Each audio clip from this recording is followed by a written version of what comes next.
I'm Jasmine. And I'm Mark. And today we're going to be bringing you an Azure Cosmos DB design pattern that I hope you try today. It's called data binning. This is also sometimes called the windowing pattern, and it is a pattern that's used for when you're generating data at a high frequency. So think things like maybe IoT devices, maybe high like fast ticket sales, things like that, where you need to store a lot of data and aggregate that data over specific intervals of time. As we know, that can create quite a lot of data. And so how can we manage this in a way that's easy to query and easy to use? You know where else you see this pattern? Yeah. In Azure. All the telemetry you have is all bucketed into a 5-minute window. So you have hot path, which is basically the per second. And then you have the 5-minute window, which is more of a warm path.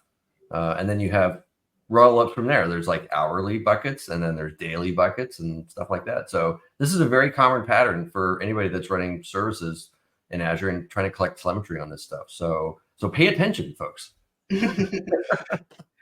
Yeah, that's a great point, Mark, especially things like telemetry where, you are capturing information about, your system, or, whatever you're monitoring over a short amount of time or a given period of time.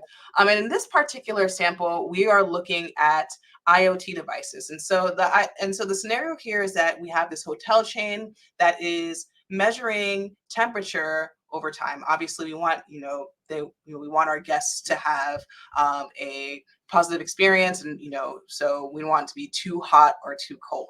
Now, imagine that we have about 1,000 hotel rooms or rooms that we have to manage over time with these devices. And so, we're capturing this information to Azure IoT Hub every 5 seconds. So that's essentially 12,000 data points per minute that is captured. That's a lot of data.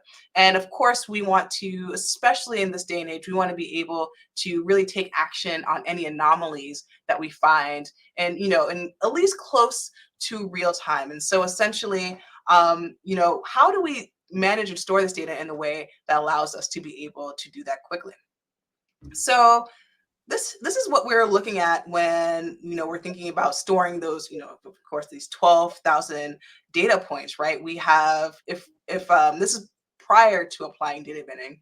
So notice that that each of these objects here are essentially documents, and that can be quite a lot, and quite a lot of data to wade through, as well as can make our query quite complicated.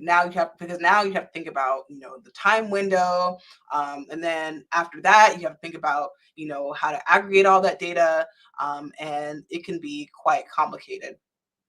And this is the outcome of applying data binning, where essentially we do the aggregation, we obviously collect a number of readings, and we kind of put that all here in one document and kind of store kind of a log or history of that particular interval of time.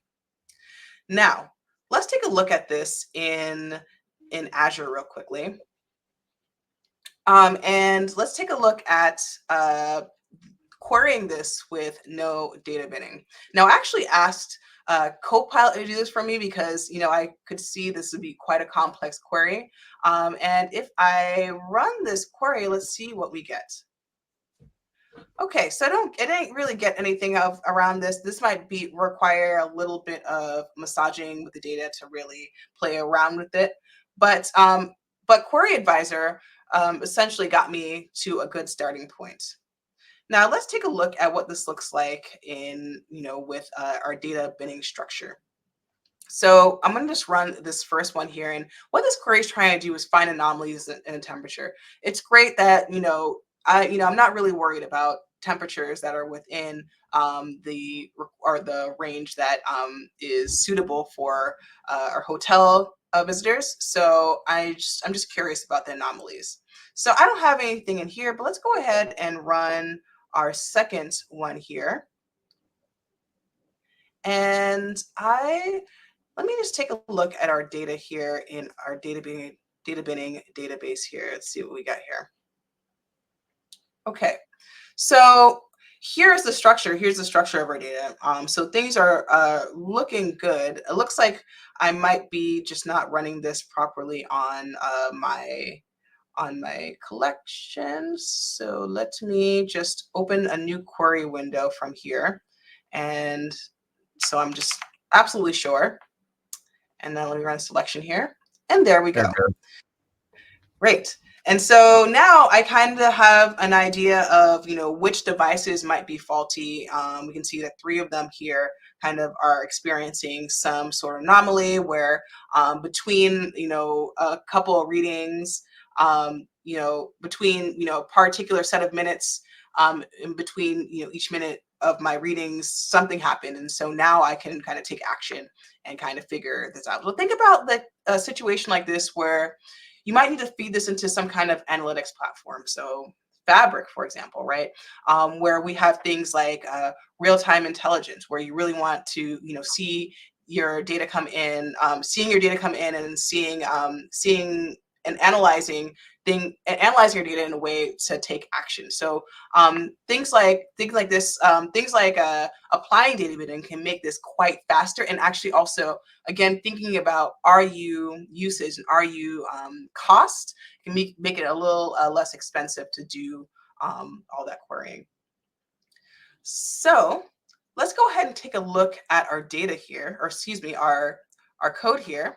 So in this particular sample, we have quite a few things going on. Again, we have what we have here is a console app, and we are just go ahead and seeding our database with some information here, or with some sensor data. And so what this console app is doing is it's essentially simulating a set of devices that we can define. So if I run .NET run here,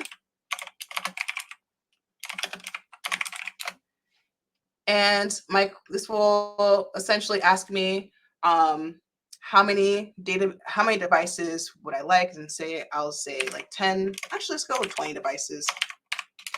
And I'll just set this for a minute here, and this will run.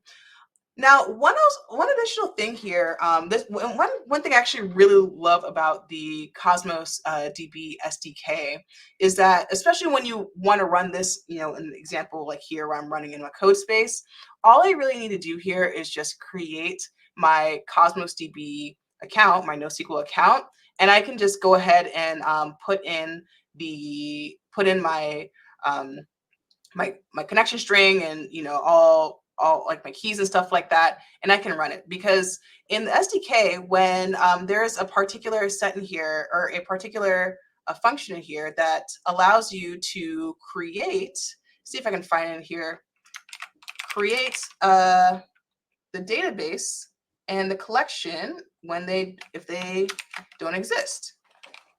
So let's see if I can find that. Here we go. So, oops. Let's see, create if not exists. I got returned a bunch of different things in here, but this is another example that I looked at we looked at before in attributed array. But either way, the idea is the same. You can just essentially create the database or even the container if it doesn't exist, and I really love that about this API in particular. So with that, on that note, I think our device is pretty much done reporting some info. Yep, we are all set. So let's go ahead and go back to our collection here and our container. So let's go ahead and also read some other anomalies that might be showing up here.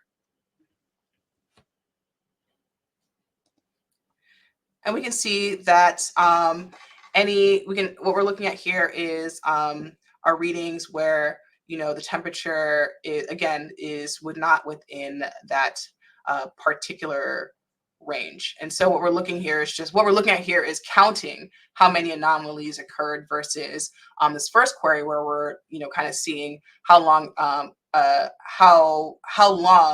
the anomalies essentially persisted. So again, you can take this query, throw this either in, in an app, or kind of use this on another analytics platform to essentially report on kind of what's happening in our data to our data in real time, and take action. So if you're interested in looking at how you can apply data bidding, you can always come to the Cosmos DB design pattern repo. It'll be available in the short link at the bottom here for you. And just come over to data bidding and you can try out the sample yourself. You can actually open this up in a code space, put your keys and your endpoint in there, and get up and running. So I hope you try it. Thank you so much. Bye.